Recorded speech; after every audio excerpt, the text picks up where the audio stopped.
बीते रोज कांग्रेस की कार्यवाहक अध्यक्ष दीप्ति पांडे ने पत्रकार वार्ता के माध्यम से जिला प्रशासन पर गंभीर आरोप लगाते हुए कहा था कि नियंत्रक एवं महालेखाकार परीक्षक यानी कैग की ऑडिट रिपोर्ट में छतरपुर जिले की गौरेहाट तहसील में 42 लाख रुपए की गड़बड़ी पकड़ी गई है। ये रिपोर्ट पहले ही मध्य प्रदेश विधानसभा के पटल पर रखी जा चुकी है। बावजूद इसके दोषी कर्मचारी आज भी अपनी ड्यूटी पर तैनात हैं और गरीब ग्रामीणों का शोषण कर रहे हैं। दीप्ति पांडे ने कहा कि कैग ने केवल सैंपल के रूप में गौरेहाट तहसील को चुना था, जबकि हकीकत यह है कि जिले की प्रत्येक तहसील में अतिवृष्टि और सूखा राहत राशि के वितरण में करोड़ों रुपए का घोटाला हुआ है। आरोप लगाया गया कि पटवारियों ने अधिकारियों की मिलीभगत से आपदाग्रस्त किसानों की राहत राशि अपने चहेतों के खातों में ट्रांसफर कराई और बाद में रकम निकालकर हड़प ली। इसके बावजूद प्रशासन ने अब तक कोई ठोस कार्रवाई नहीं की है। सूखा राहत राशि के संबंध में छतरपुर जिले में पूरे प्रदेश से लेकर छतरपुर जिले में गंभीर भ्रष्टाचार हुआ है। करोड़ों की राशि जो पात्र लोग हैं उनके खाते में न डालकर पटवारी अधिकारियों के, तहसीलदारों के चहेतों के नाम पर डाली गई। मध्य प्रदेश शासन की जो ऑडिट करती है कैग ने भी अपने दस्तावेजों में ये स्वीकार किया कि यहाँ घोटाला हुआ है, जिसमें छतरपुर जिला भी चरम पर है। कई तहसीलें हैं। मैंने व्यक्तिगत भी आरटीआई के तहत जानकारियां मांगी और ये सामने आया। तब सामने आया तो मैंने लीडर ऑफ अपोजिशन, पहले तो मैंने जिला कलेक्टर महोदय को पत्र दिया। जिला कलेक्टर महोदय ने जब संज्ञान नहीं लिया गंभीरता से, तो मैंने लीडर ऑफ अपोजिशन उमंग सिंगार को पत्र दिया। वहां विधानसभा पटल पर भी इसको उठवाने का प्रयास किया, ध्यानाकर्षण लगवाने का प्रयास किया। वहां से रिमाइंडर पर रिमाइंडर गए भोपाल राहत कोष में, वहां से एक पत्र आया छतरपुर जिला कलेक्टर को। तब छतरपुर जिला कलेक्टर ने 3 सदस्यीय टीम आदित्य शौनकिया जी के अंडर में रामलाल गुप्ता और सरमन लाल विश्वकर्मा जी के साथ ये 3 सदस्यीय दल गठित किया कि इस राहत राशि में हुए भ्रष्टाचार की 15 दिवस के भीतर जांच करें।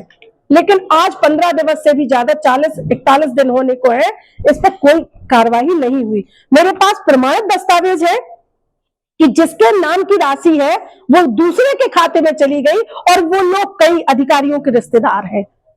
तो मेरा मानना है कि छतरपुर जिले की आम जनता की हक की लड़ाई के लिए मैं आवाज उठाती रहूंगी। इस पे जांच नहीं करते हैं तो आप कांग्रेस पार्टी क्या करेगी? देखिए, कांग्रेस पार्टी गरीबों के लिए, शोषित, पीड़ित और वंचित वर्ग के लिए हमेशा काम करती है। मैं एक उदाहरण हूँ, मैंने इतने दस्तावेज खंगाले हैं और आज उस पर आई हूँ कि एक जांच दल तो गठित हुआ कम से कम।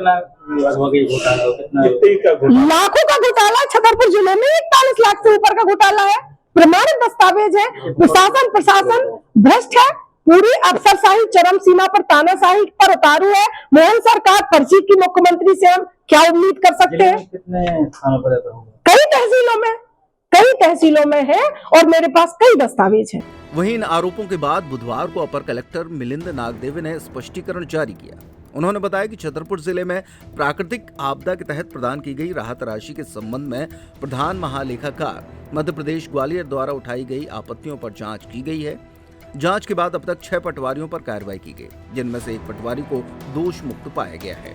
इसके अलावा सहायक ग्रेड 3 गौरेहार पर भी विभागीय कार्रवाई की गई है।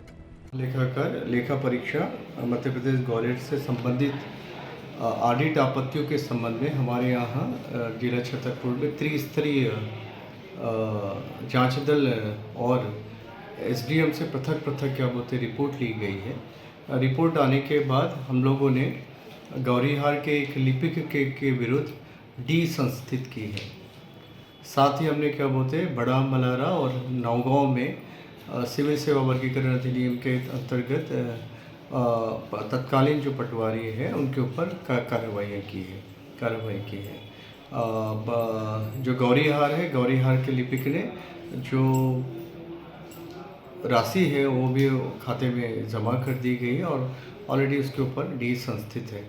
और आपत्तियों के निराकरण के संबंध में संपूर्ण कार्यवाही इस जिला प्रशासन द्वारा की जा चुकी है। गौरीहार के संबंधित नायब नाजिर है ना, जो क्या बोलते लिपिक है ना, उनको क्या बोलते इसमें निलंबित किया गया था। निलंबन के बाद क्या बोलते उनके अभी डी भी है ना संस्थित है। उन्होंने क्या बोलते वसूली भी जो उनके जो थे उन्होंने जो अंतरण राशि भी उन्होंने जमा कर दिया, लेकिन उनके ऊपर अभी डी क्या बोलते संस्थित है और डी अभी चल रही है। साथ ही क्या बोलते मैंने जैसे कहा कि पटवारी के ऊपर भी सिविल वर्गीकरण अधिनियम के अंतर्गत उनके ऊपर भी कार्रवाई की गई है। अपर कलेक्टर ने स्पष्ट किया कि ऑडिट आपत्ति में दर्ज राशि नियमानुसार शासन के शीर्ष खाते में जमा करा दी गई है और वर्तमान में कोई भी राशि शेष नहीं है। त्योहार के इस सीजन में आई है बड़ी खुशखबरी। Peptic group proudly tie up arrangements with Indian bank. Peptic town Naugaon road Chhatarpur के न्यू एक्सटेंशन में खरीदिए अपने सपनों का घर इंडियन बैंक की मदद से। लोएस्ट इंटरेस्ट रेट और प्रोसेसिंग फीस पर पाइए हाउसिंग लोन। आज ही इन नंबरों पर कॉल करें